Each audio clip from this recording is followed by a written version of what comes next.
prontissimi per la nuova stagione sportiva 2024-2025.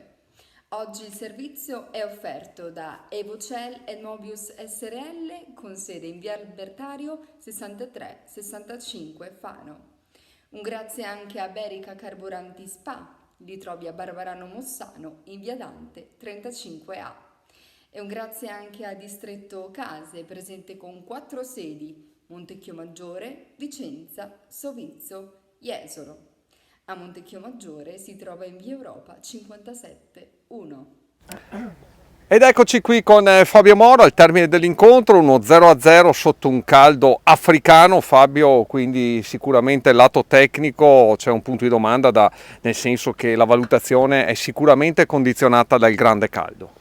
Beh sì, oggi effettivamente le condizioni meteo non hanno aiutato nessuno, non solo noi, ma al di là di quello, insomma, poi mi è piaciuto la voglia comunque nella difficoltà di cercare di non mollare. Questo secondo me è un fatto molto importante.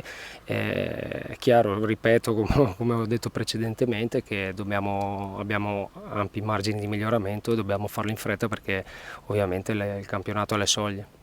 Effettivamente c'è molto da lavorare, qualche bella giocata, ovviamente qualche piccolo disguido in fase di uscita e altro, però Fabio, insomma, ecco, abbiamo le amichevoli. Mercoledì ricordiamo che abbiamo un'importante gara di cui siamo orgogliosi con il Vicenza, e poi un'altra amichevole prima del debutto in Coppa Italia del 1° settembre.